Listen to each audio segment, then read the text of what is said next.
자, 오늘은 역대하 15장 1절의 말씀부터 7절의 말씀을 통하여 이렇게 살 수 있겠니?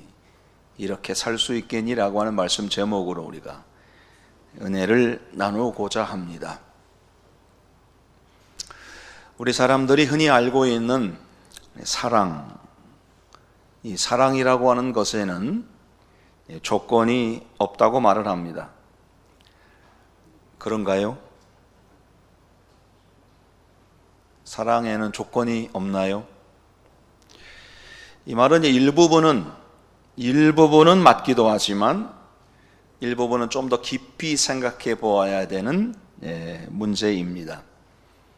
하나님께서 우리를 사랑하시는 그 사랑을 우리는 아가페의 사랑이라고 말을 합니다. 그리고 그 사랑은 하나님께서 아무런 조건도 없이 우리를 사랑해 주셨다고 우리 압니다.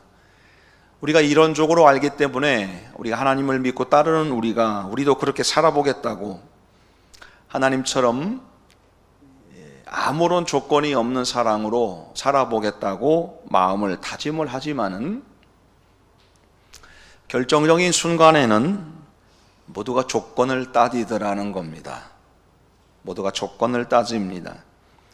사랑에는 조건이 없는 게 맞는데 일반적인 사람들은 그것을 따르지 못하기 때문에 그거를 또 우리가 세상을 살아가는 보편적인 진리라고 말하기도 어렵다는 얘기죠.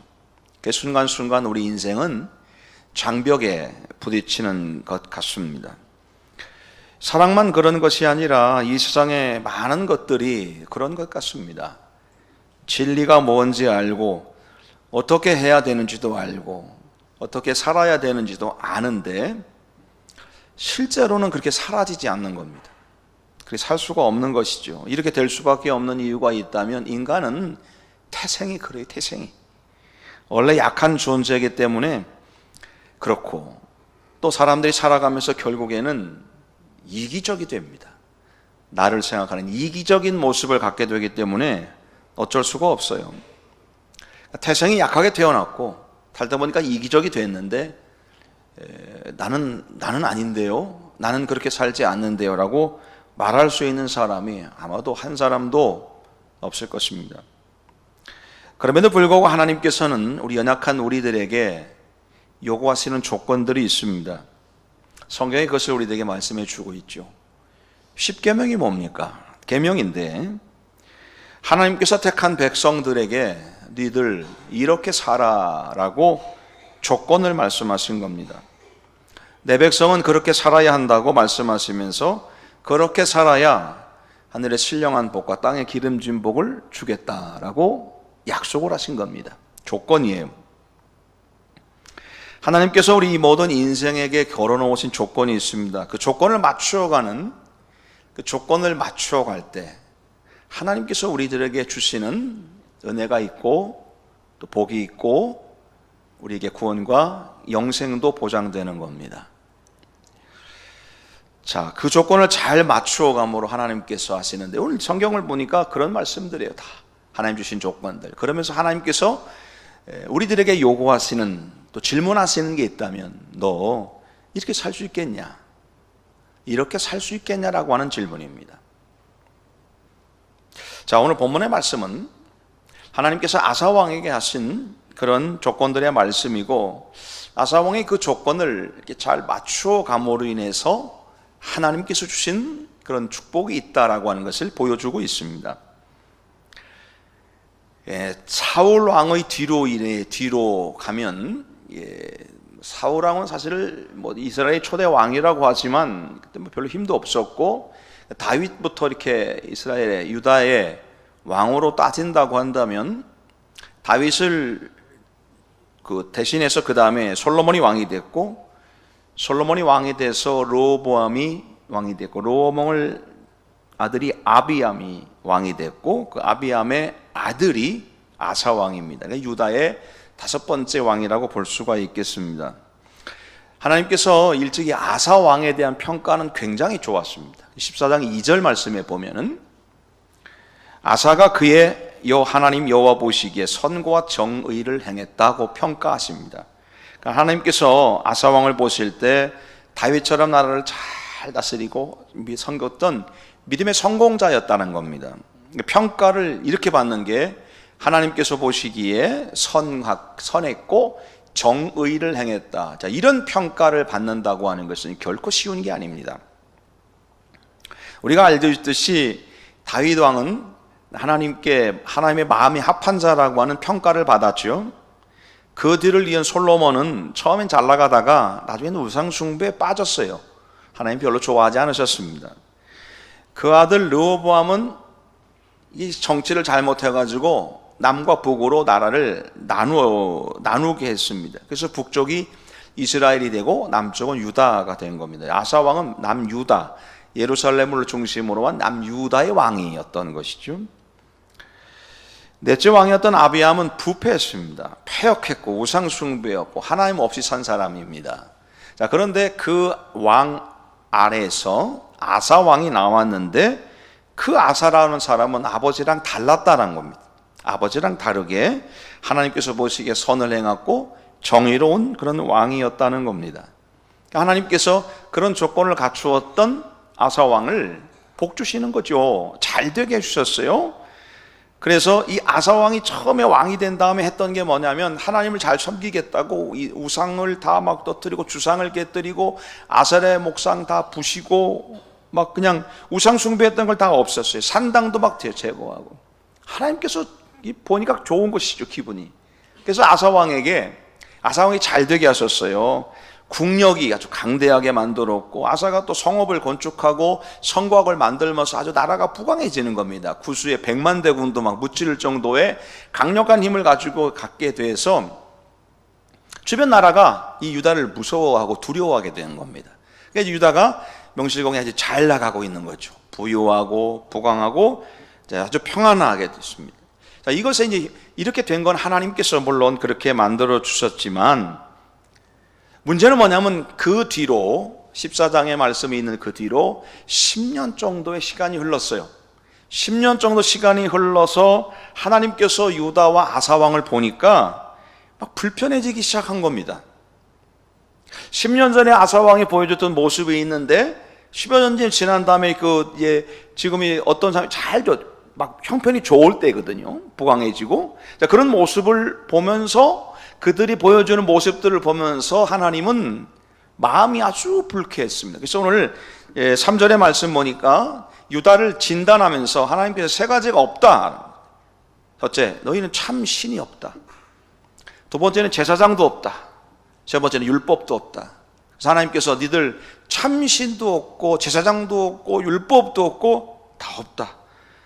그러면서 그래서 너희들이 지금 혼란이 왔다는 겁니다. 5절과 6절 말씀 보니까 그때 온 땅의 모든 주민이 크게 요란하여 사람의 출입이 평안하지 못하며 이 나라 저 나라가 서로 치고 이 성읍 저 성읍과 또한 그러하여 피차 상한 바 되었나니 하나님이 여러 가지 고난으로 요란하게 만들었기 때문이라는 겁니다.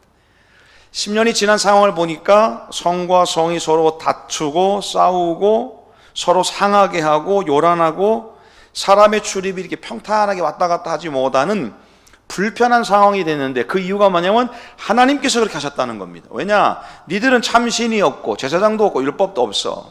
10년 전에 아사의 모습과 다르다는 겁니다. 그래서 오데스의 아들이었던 이 아사랴를 통해서 하나님께서 이 아사 왕과 유다 백성들에게 경고를 주시는 겁니다. 하나님이 유다에 어려움을 주시니까 평안이 사라지게 됐고 서로 막 치고받고 싸우고 상대방을 막 이렇게 피해를 주고 하는 그런 상황이 된 겁니다. 지금 상황은 먹을 것이 없어서 힘들어서 싸우는 것도 아닙니다. 지금 너무 여유로워요. 형편도 좋아요. 그런데 평안이 없습니다. 평안이 없고 불안합니다. 너무 잘 먹고 잘 살고 하다 보니까 서로 상처를 주고 다투게 되더라. 결국 시간이 지나니까 평화가 깨지고 요란한 나라가 됐다는 겁니다. 하나님께서 그들에게 그렇게 만드셨다는 거예요. 아사가 왕이 된 이후에 하나님 앞에서 아사 왕이 보여줬던 모습은 굉장히 좋았다 이거죠. 그래서 평안을 주셨어요. 문제는 그 평안이 결국 기속되다 보니까 그들이 변하고 그들의 믿음이 변질되는 겁니다. 참신이신 하나님을 섬기지 않고 제사장의 말씀과 가르침을 듣지 않고 율법 없이, 하나님의 말씀 없이 살아가더라는 것이죠. 생활에 부족함이 없으니까 믿음과 신앙이 그렇게 변질되어 가더라는 겁니다. 자, 세상에 역사들이 그런 것 같습니다. 그 역사는 이렇게 돌고 도는데, 특별히 믿음을 받아들이고 신앙으로 살았던 수많은 사람들의 나라들이 그런 역사들을 보면 이런 경우들이 많이 있고, 우리나라도 다르지 않다고 생각됩니다. 우리나라는 예전보다 아주 잘 살게 되지 않았습니까? 어제가 8월 15일이었고요. 1945년 8월 15일 날 우리나라 독립돼서 올해가 80주년이 되는 그런 해입니다. 80년 전에, 8.15 광복을 맞았던 80년 전에 우리나라는 완전 세계 최빈국, 거지나라 아니었습니까? 근데 80년 만에 하나님께서 이렇게 우리나라를 세워주셨습니다. 사람들이 말하죠. 다 열심히 살았다고, 우리가 부지런했다고, 열심을 다해서 최선을 다해서 살았다고. 근데 여러분, 거기에 더하기 하나님께서 복을 주셨기 때문인데, 왜 하나님께서 우리나라 복을 주시느냐? 우리나라는 순교자의 피로 세워진 나라이기 때문에 그렇습니다. 순교자들의 피로, 하나님을 위해서 믿음을 지키고 신앙을 지키기 위해서 생명 걸고 살았던 수많은 사람들의 피가 묻어있는 나라이기 때문에 그런 것이죠. 불과 얼마 전만 해도 여러분, 우리나라는 영적으로 대단한 나라 아니었습니까? 수많은 사람들이 이슬을 맞아가며 기도했고, 밤을 새면서 그 함성 소리, 기도의 함성 소리가 외쳤고, 저 민족재단이라는 이런 산 같은 데 올라가 보면 밤새도록 기도하며 나라와 민족을 위해서 기도하는 사람들이 있었고, 또 성도들은 어떻게든지 믿음으로 살아보겠다고 발버둥 치며 하나님만 붙잡겠다고 그렇게 살았습니다. 그렇게 해서 하나님께서 우리나라가 잘 살게 된 겁니다. 근데 지금은 하나님의 은혜를 잊어버리고 살아가고 있습니다. 하나님의 은혜가 아니라 내가 열심히 해서 내가 노력한 거니까 내가 한 거야 라고 착각하더라는 것이죠. 이제는 하나님이 중심이 되는 것이 아니라 내가 중심이 되는 겁니다. 신본주의, 하나님을 중심으로 하는 사람이 아니라 그럴듯한 인본주의가 사람들의 마음을 이렇게 휘집어 놓았습니다. 그래서 참 신이신 하나님을 뒷전으로 몰았습니다. 하나님보다 사람이 먼저가 됐습니다. 내 생각과 내 뜻, 그것을 맞춰주는 하나님을 내 스스로 만들었습니다. 그게 우상숭배거든요. 더 이상 제사장의 가르침을 받으려고 하지 않습니다. 머리가 비대해졌어요. 너무 똑똑해졌어요. 하나님의 말씀이 들리지 않아요. 율법의 말씀이, 하나님의 말씀이 내 삶의 길이요, 내 길에 이게 등대가 돼서 그 말씀을 가지고 살아야 되냐. 더 이상 우리는 그게 귀찮아졌습니다. 하나님의 말씀이 불편해요. 살아가는 게 힘들어요. 그 말씀대로 살자니 너무 어렵습니다. 그 상황이 지금 하나님께서 아사 왕을 세운 뒤 10년 동안 있었던 지금 유다 왕국의 모습이라는 겁니다. 10년이 지난 그때 하나님께서 아사 왕을 판단하시길, 너들 참 신이 없다, 하나님 제대로 섬기지 않는다는 겁니다. 제사장의 가르침도 없어, 가르쳐주는 제사장도 없고, 제사장의 말을 들으려고 하지도 않고, 율법의 말씀을 가지고 살아가지도 않고 있다. 하나님께서 세 가지가 없다고 말씀하시면서 유다와 아사 왕에게 되게 경고를 주시는 겁니다. 경고. 아사라 선지자를 통해서 경고를 주셨습니다. 다행인 건 아사 왕이 그 경고를 들었습니다. 그 경고를 듣고 아사 왕이 하나님 앞에 새로운 다짐을 하며 새로운 개혁을 해요. 그것이 오늘 15장에서 보여주고 있는 말씀의 내용입니다. 이미 14장의 처음에 10여 년 전에 개혁을 했지만 시간이 지나서 조금 많이 변질되어 있는데 다시 한번 개혁하는 부흥, 그걸 부흥이라고 말하는 겁니다. 7절에 보니까 아사다가 말합니다. 그런즉 너희는 강하게 하라, 너희의 손이 약하지 않게 하라. 너희 행위에는 상급이 있다. 강해야 돼, 약해지면 안 돼. 너희들의 행위가 상급이 있다. 너희 행위가 하나님의 상급을 받을 정도가 되어야 된다고 말하는데, 이 뒷얘기에 숨겨진 말이 있다는 걸 아셔야 돼요.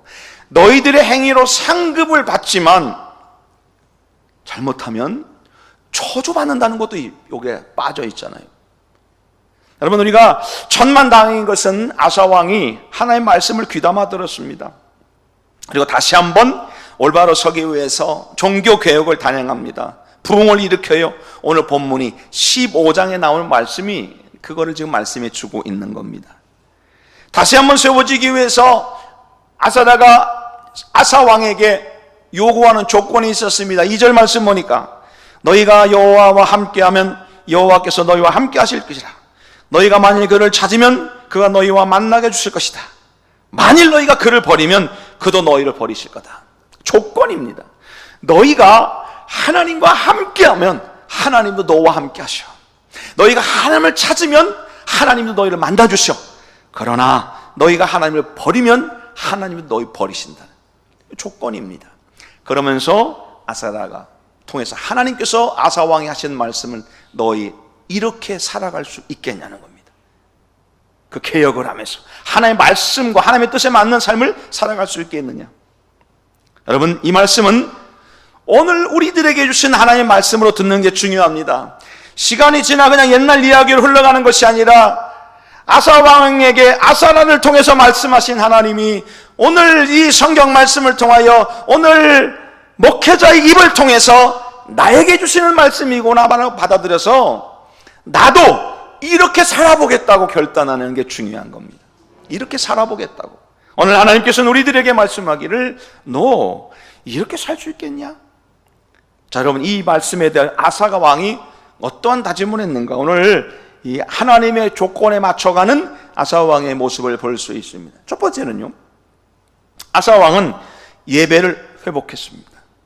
자, 오늘 8절과 9절 말씀 보니까 아사가 이 말 곧 선지자 오데스의 예언을 듣고 마음을 강하게 하여 가져간 물건들을 유다와 베냐민 온 땅에 없애고 또 에브라임 산지에서 빼앗은 성읍들에서도 없애고 또 여호와의 낭실 앞에 있는 여호와의 제단을 재건하고 또 유다와 베냐민의 무리를 모으고 에브라임과 므낫세와 시므온 가운데서 나와서 저희 중에 머물러 사는 자들을 모았으니 이는 이스라엘 사람들이 아사의 하나님 여호와께서 그와 함께 계심을 보고 아사에게 돌아오는 자가 많았음이더라는 겁니다.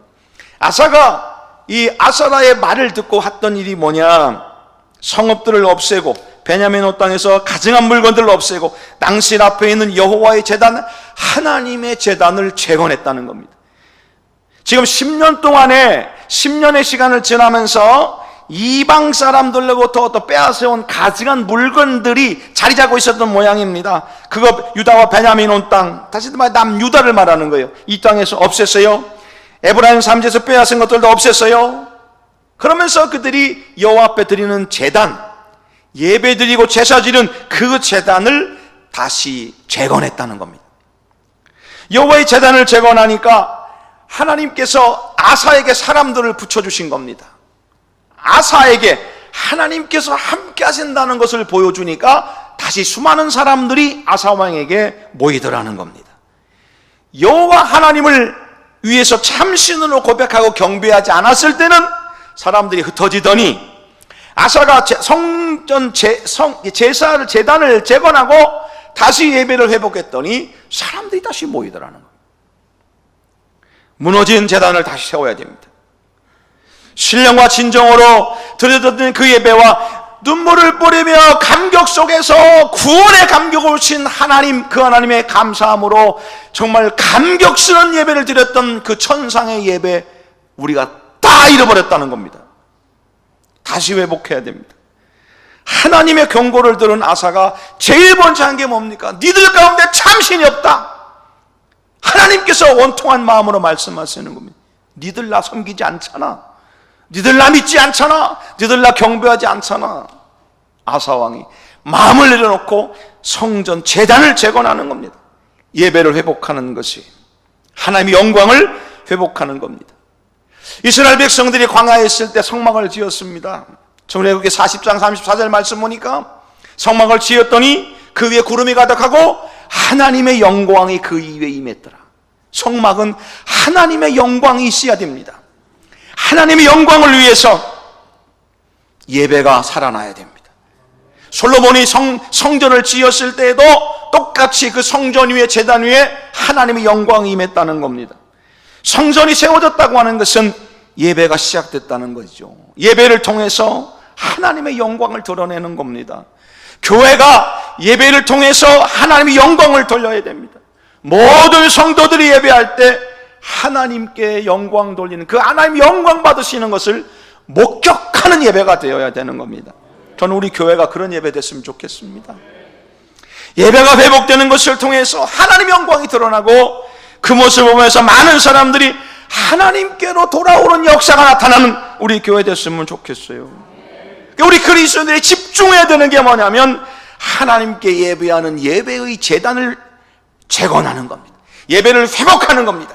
예배를 통해서 하나님께 영광 올려드리는 겁니다. 이 조건을 갖추면 혼란이 잠재워진다는 말씀이에요.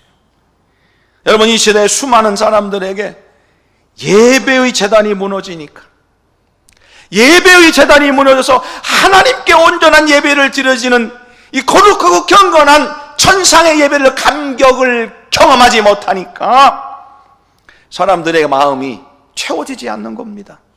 하나님으로 채워지지 않고 성령으로 채워지지 않으니까 이제 다른 것을 채우기 위해서 손에 다른 걸 집어듭니다.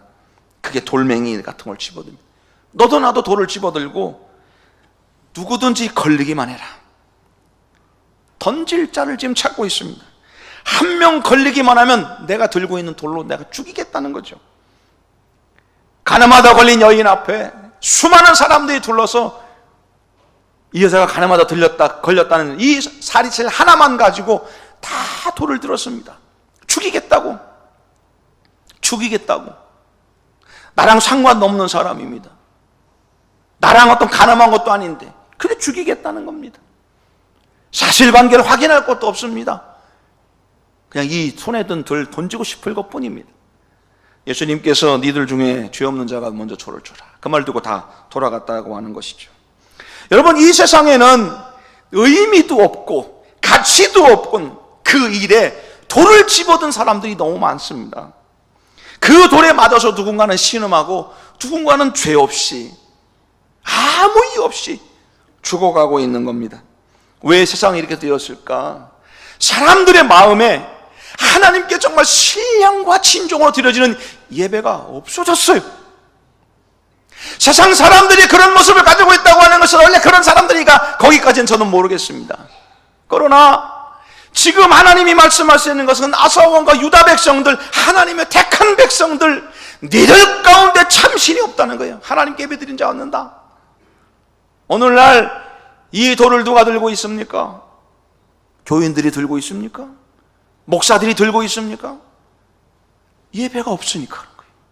진정한 예배를 통해서 하나님을 만나고 진정한 예배를 통해서 하나님의 감격을 경험하면 다 내려놓게 되어 있죠. 이게 없으니까 세상이 이렇게 된 것은 아닐까? 성도라고 하는 껍질만 쓴 일입니다. 이제 돌을 내려놓고 우리는 참 신이신 하나님을 경외하는 마음으로 예배를 회복해야 됩니다. 그러면 모든 혼란이 잠재워지고 평안을 누리게 된다라고 하는 것인데, 저는 우리 교회 먼저 그런 예배가, 살아있는 예배, 제단을 재건하는 그런 교회가, 저는 우리 교회가 됐으면 좋겠어요. 손에 있는 돌을 내려놓고 나 자신을 돌아봐야 됩니다. 여호와 하나님의 제단을 재건해서 예배하고 그 앞에 겸손하게 무릎을 꿇고 나의 죄됨을 고백하고 나의 부족함을 아뢰서, 그러나 죽을 수밖에 없는 죄인을 사랑하신 그 하나님 앞에 그저 고개 숙이고 내가 그 하나님 앞에 내 모든 것을 드린다, 그런 고백으로 예배를 드린다면 하나님이 역사하시고 성령이 임재하시니까 우리의 심령을 만져주시고 우리를 통해서 하나님께서 일하시는 그런 아름다운 모습이 있지 않을까요? 하나님께서 오늘 우리에게 말씀하신, 아사왕이 하시는 말씀, 너 이렇게 살 수 있겠냐? 이렇게 살 수 있겠냐? 여러분, 예배를 회복을 통해서 하나님께서는 아사왕의 사람을 다 모아들게 하고 마음을 하나로 모아들게 하셔서 하나님께서 또 더 부강하게 만들어 주셨어요. 이게 첫 번째 아사왕이 했던 모습입니다. 오늘 저와 여러분들 예배를 회복하십시오. 예배 자리에 있는 게 아니라 내가 진정한 예배자가 돼서 정말 예배하는, 그래서 하나님께서 나와 함께 하심을 경험하고 천상에서 천사들과 함께 나팔을 불며 하나님의 영광을 찬양하고 하나님을 경외하는 그 아름다운 예배, 감격, 황홀함, 환희, 이것이 있는 예배가 되어야 됩니다. 두 번째는요, 아사왕은 기도로 하나님을 찾았습니다. 12절부터 15절 말씀 보니까 또 마음을 다하고 목숨을 다하여 조상들의 하나님 여호와를 찾기로 언약하고 이스라엘 하나님 여호와를 찾지 아니하는 자는 대소남녀를 막론하고 죽이는 것이 마땅하다 하고 무리가 큰 소리로 외치며 피리와 나팔을 불어 여호와께 맹세하며 온 유다가 이 맹세를 기뻐한지라. 무리가 마음을 다하여 맹세하고 뜻을 다하여 여호와를 찾았으므로 여호와께서 그들을 만나주시고 그들의 사방에 평안을 주셨더라. 하나님을 찾으니까 하나님이 평안을 주셨다는 말씀이에요. 하나님을 찾는다는 게 뭐겠습니까? 쉽게 말하면 기도한다는 거 아닙니까? 기도했더니 하나님이 평안을 주시더라. 아사왕은 기도의 조건을 맞추어 드린 사람입니다. 이것이 하나님께서 주시는 진정한 평안을 받아 누릴 수 있는 비결이고 조건이라고 하는 겁니다. 기도로 하나님을 찾으면 평안이 옵니다. 이 평안은 세상이 주는 것과 같지 않답니다. 사람들이 왜 평안을 잃어버렸을까요? 사람들이 왜 불안해하며, 사람들이 왜 마음속에 분노가 가득해서, 사람들이 왜 양손에 돌멩이를 집어들고 걸리기만 하면 내가 죽인다고 왜 그런 마음이 됐을까요? 기도하지 않기 때문에 그렇습니다. 기도하지 않으니까 길을 가르쳐주는 일이 없어요. 기도하지 않으니까 옳음과 그름을 판별하지 못해요. 기도하지 않으니까 내 뜻대로 해요. 기도하지 않으니까 하나님께 인도해 주시질 않아요. 그래서 자기 마음대로 사는 겁니다. 우왕좌왕하는 겁니다. 그러니까 평안이 없죠. 우리가 사는 인생에서 진정한 평안을 얻기 원한다면 기도하는 방법밖에 없습니다. 내 갈 길을 이끌어주고 인도해 주신 하나님을 기도로 찾아야 됩니다. 그 조건을 맞추면 우리가 평안으로 인도받는다고 하는 겁니다. 현대 기독교인들 저를 포함해서입니다. 기도하지 않습니다. 기도로 하나님의 인도를 받으려고 하지 않습니다. 너무 똑똑해졌습니다. 교만해졌습니다. 잘못된 길로 가는 거예요. 잘못된 길로 가고 있으면서도 그게 당연한 줄 알아요. 기도 없이 선택한 자가 가는 길은 죽음의 길인데 죽음의 길로 걸어가면서도 너무 의기양양합니다.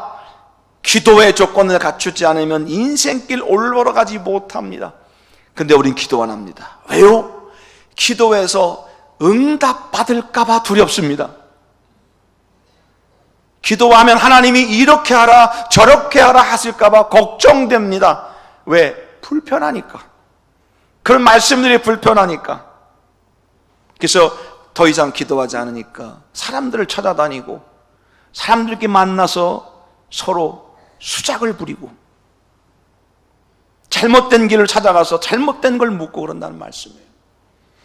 얼마 전에 제가 다른 교단의 어떤 목사님하고 이야기를 나누는데 자신이 아는 그 교단의 어떤 목사님이 총회장을 하고 싶어서 총회장을 나와야 될 텐데 총회장을 나오면 당선이 될까 떨어질까가 고민도 되고 걱정이 된 거예요. 그러면 여러분 총회장에 나와서 떨어질까 붙을까를 누구한테 물어봐야 될까요? 아니에요. 묻지 마세요. 그건. 왜? 그렇게 하나님께 묻는데 저 사람도 하나님께 물어요. 그건 하나님께 물을 문제가 아니고 그냥 안 하는 게 좋아요. 근데 이 사람은 하고 싶으니까 야 이거 물어봐야 되는데 누구에게 물어봐야 돼? 물어볼 사람이 없더래. 그래서 누구한테 물어봤냐면 AI에게 물어봤대요. 실화예요 여러분. 실화. AI에 물어봤더니 AI가 당선된다고 하라고 하더래요. 그래서 출마했답니다. 어떻게 됐을까요? 예? 그렇죠. 당선됐으면 제가 이 얘기 안 하죠. 왜? 기도 안 하고 다 AI한테 물어볼 테니까. 그게 떨어져 되는 거예요. 여러분, 요즘 이 짓들 하고 다닙니다. 기도로 하나님을 찾지 않으니까 아무리 재산이 많고 아무리 권력과 명예가 있어도 그 죽는 길입니다. 기도로 하나님의 도움을 받지 않고 하나님 인도 받지 않으면 평안이 없습니다. 하나님은, 아사왕은 기도로 하나님을 찾았어요. 의지했어요. 그랬더니 사방에 평안이 찾아오게 됐다는 겁니다. 기도의 조건을 맞추니까 복받은 인생이 된 겁니다. 그래서 빌립보서 4장 6절 말씀에 바울이 아무것도 염려하지 말고 모든 일에 기도와 간구로 너희 구원에서 감사함으로 하나님께 아뢰라. 그래야만 하나님의 평강이 너희를 지켜주신다 그랬어요. 하나님께 아뢰라. 이스라엘 사람들이 만나면 서로 인사하는데 뭐라고 하냐면 샬롬 그렇게 인사해요. 샬롬. 그래서 이 단어 속에는 이게 샬롬이 평화라는 뜻이잖아요. 단어 속에는 숨겨진 뜻이 있는데 부족한 것을 채워주신다는 뜻도 있대요. 샬롬이라고 말하는 것은 하나님이 너 부족한 걸 채워주신다. 얼마나 좋은 말이에요. 축복된 말 아니겠습니까? 저는 기도가 샬롬의 은혜가 임하는 길인 줄로 믿습니다. 부족한 것을 아시고 채워주신 하나님, 기도의 조건을 맞추면 하나님은 부족함이 없는 평안으로 우리를 인도해 주시는 겁니다. 아사라의 경고를 들은 이 아사왕이 했던 것은 기도입니다. 제사장의 인도를 받는다고 하는 것은 하나님께 부여받은 제사장의 입술을 통해서 나오는 그 말씀을 받지 못하고 받지 못한다는 거 아닙니까? 그래서 평안이 없는 거죠. 그래서 아사왕이 했던 것은 기도를 회복하는 거예요. 하나님께 기도를 회복하는 것이에요. 하나님의 인도받기 원하는 겁니다. 그랬더니 하나님께서 평화를 주시더라. 평화를. 여러분, 우리가 이 기도의 조건들을 다시 한번 회복했으면 좋겠습니다. 모일 때마다 기도하고 하나님을 전심으로 찾는 겁니다. 옛날 우리 신앙의 선배들은 모이면 할 게 없었어요. 그래서 기도만 했어요. 가난했을 때, 어려웠을 때 모여서 기도할 수밖에 없어 목소리를 높이고 간절히 간구했더니 하나님께서 교회에도 부흥을 주시고 가정에도 형통함을 주셔서 잘 살게 됐다고요. 하나님께 전심을 다해서 기도할 때 그런 거예요. 다시 한번 우리가 기도의 조건을 맞춰서 참된 평안을 얻는 저와 여러분 되기를 소망합니다. 세 번째는요, 하나님 것과 내 것을 구별할 줄 알아야 돼요. 17절 하반절부터 보니까 아사의 마음이 일평생 온전하였더라. 그가 또 그의 아버지의 구별한 물건과 자기가 구별한 물건 곧 은과 금과 그릇들을 하나님의 전에 드렸더니 이때부터 아사왕 제35년까지 다시는 전쟁이 없었다는 겁니다. 다시는 전쟁이 없었다. 구별하여 드렸더니 전쟁이 없어졌습니다. 여러분, 구별한다고 하는 것은 구분하여 나눈다고 하는 겁니다. 쉽게 말해서 하나님의 것과 내 것을 서로 구별하는 것을 말하는 겁니다. 하나님은 제물을 드릴 때, 받으실 때 흠없는 어린 양 받으시나 흠없는 것들을 구별하여 드리라고 말씀하셨습니다. 제물을 함부로 아무거나 드리면 안 되고 구별해서 드려야 된다라고 하는 겁니다. 18절 말씀 보니까 그의 아버지가 구별한 것, 또 자기가 구별한 것을 드렸다는 겁니다.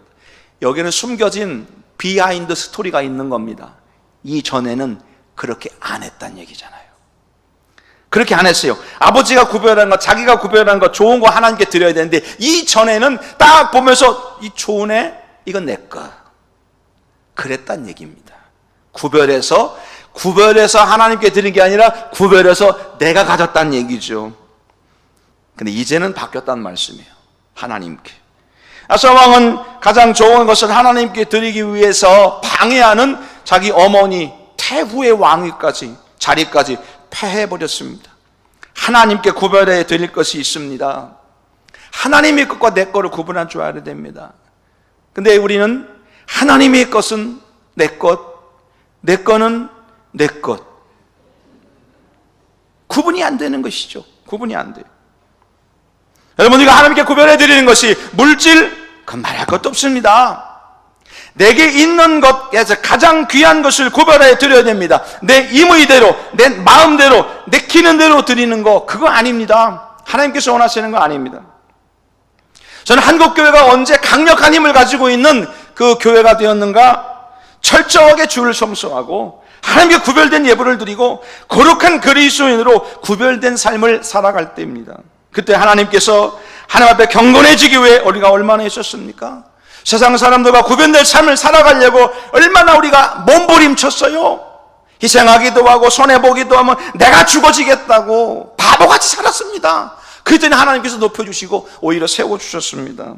근데 그때가 기독교가 가장 힘이 있었습니다. 가장 부흥됐고 가장 성장해 갔습니다. 헌금을 드리는 것도 구별하여 드렸고요, 그걸 사용하는 것도 구별하여 사용했습니다. 사사롭게 함부로 쓰지 않았어요. 가장 귀하게 여겨서 거룩하게 사용했어요. 그것이 내가 하나님을 사랑하는 방법이라고 여겼고 하나님 명령에 순종하는 것이라고 믿었고 하나님을 주인으로 섬기는 하인의 자세라고 고백했던 겁니다. 그 조건을 맞췄을 때 하나님이 전쟁을 없애주시고 전쟁이 없도록 지켜주신 겁니다. 그런데 여러분, 하나님 앞에 가장 귀한 것, 하나님의 것과 내 것을 구별하는데 하나님 앞에 가장 귀한 것, 그것을 하나님께서 요구하신다면 여러분 과연 바칠 각오가 되어 있으십니까? 여러분, 예전에는 저희가 이제 신학교 들어갈 때만 해도 교회에서요, 신학교 간다고 하면 아유 그러냐고, 믿음 좋은 사람이 신학교 갔네. 그래서 그 부모에게 에이 잘 키웠네, 믿음 좋은 착해서 신학교 와서 주의 길 간다니 참 부럽네, 그럴 때가 있었는데요. 요즘은 뭐라고 합니까? 요즘은 어쩌다 그렇게 됐어요? 거길 왜 간대요? 그런 시대 되지 않았습니까? 신학교가 점점점 줄어들고 신학교 가는 사람 없습니다. 신학교는 그렇다 치는데 목사한테 시집 가려는 여자도 없습니다. 남자친구 사귀는데 만약에 나중에 알고 보니까 신학생이래요. 이놈의 지지배야, 머리를 다 깎아 놓을 겁니다. 그렇지 않습니까? 요즘 그렇게 됐어요. 그래서 제가 우리 윤 목사님 장가 좀 보내려고 다른 분들한테 좀 소개 좀 시켜봐요. 제가 막 두드리고 다니랬더니 아유 목사님, 요즘 목사 사모 되려는 사람이 없어요. 그러니까 목사라고 말하지 말고 그냥 좋은 일 한다고만 말하라고. 좋은 일 하는 사람이라고 말하고, 만나보고 나서 목사인지 아닌지 좋은지 나쁜지 알아야지. 만나보지도 않고 목사니까 안 만난다고 그러니 뭐 그분은 저를 못하냐고. 저렇게 된 거예요 지금. 걱정이에요. 난 걱정이에요. 옛날에는요, 똑똑한 자식, 정말 믿음 좋은 자식 하나님께 드렸습니다. 요즘은 아유 택도 없습니다. 우리 집도 하여튼 걱정이 한 명이 돼요. 여러분 잘 구별하셔야 돼요. 하나님 앞에서 구별된 삶을 살아야 됩니다. 그 조건을 맞춰야 됩니다. 내 인생에 전쟁이 없으려면 구별된 삶을 살아야 돼요. 하나님의 것과 내 것을 구별할 줄 알아야 되고, 내가 써도 되는 것과 내가 쓰면 안 되는 것도 구별할 줄 알아야 되고, 하나님 보실 때 옳은 것과 그런 걸 구별할 줄 알아야 되고, 성도로서 가야 될 길과 가지 말아야 될 것도 구별할 줄 알아야 되고, 해야 되는 일과 하지 말아야 되는 일도 구별할 줄 알아야 되고, 사람을 살리는 일인지 죽이는 일인지도 구별할 줄 알아야 되고, 이게 구별되지 않으니까 이 속에서부터 전쟁이 나오는 겁니다. 전쟁. 영적인 전쟁. 우리의 속에서부터 전쟁이 시작되는 겁니다. 평안이 없죠. 불안하죠. 두렵죠. 이런 거로 가득하게 되는 겁니다. 하나님께 구별하여 드리는 조건을 잘 맞춰드리면 우리 인생 가운데 더 이상 전쟁은 없습니다. 정말 여러분들이 그런 신앙인들이 다 되기를 바랍니다. 여러분, 하나님 이 시간 물으시는 거예요. 이렇게 살 수 있겠니? 자, 이 시대에 우리가 겪고 있는 혼란, 혹시 하나님 없이 살기 때문은 아닐까요? 하나님이 원하시는 조건이 있는데 전혀 다른 길로 가기 때문에 그런 것은 아닐까요? 그렇다면 우리는 아사왕처럼 다시 한번 종교개혁해야 합니다. 하나님이 원하시는 조건을 맞춰드리기를 위해서 뼈를 깎는 개혁을 해야 됩니다. 하나님의 조건에 나를 맞춰야 됩니다. 하나님의 조건을 잘 맞추면 아사왕처럼 돌아오는 자가 많아지고 평안을 주시고 전쟁이 없게 만들어 주시는 거예요. 오늘 이 모든 것을 얻기 위해 하나님은 이 모든 것을 다 주시겠다고 말씀하시고 약속하신 거예요. 그래서 우리한테 물어보시는 겁니다. 너 이렇게 살 수 있겠냐? 이렇게 예배를 회복하고 기도를 회복하고 하나님의 것과 내 것을 구별할 줄도 알고 그렇게 살 수 있겠냐? 물으실 때 우리 아멘으로 화답하고 대답하셔서 그렇게 살겠다고 각 작정하고 고백하셔서 오늘 저와 여러분들도 아사왕 같은, 아사왕이 받은 평안과 그런 기쁨과 안정과 그런 복된 삶, 오늘 저와 여러분들의 삶이 되시기를 주의 이름으로 간절히 축복합니다. 하나님 감사합니다. 오늘도 주의 전에서 기도하며 간구하는 또 말씀 듣는 믿음의 종들이 아사왕 같은 결단을 통해서 하나님 영광 드러내는 믿음의 종들로 세워 주시옵소서. 하나님 앞에 예배를 회복하고 몸부림쳐 기도하고 하나님의 것과 내 것을 구별할 줄 아는 믿음의 모습을 통해서 하나님 영광만 드러내는 믿음의 종들로 세워 주시옵소서. 예수님의 이름으로 간절히 기도하였습니다. 아멘.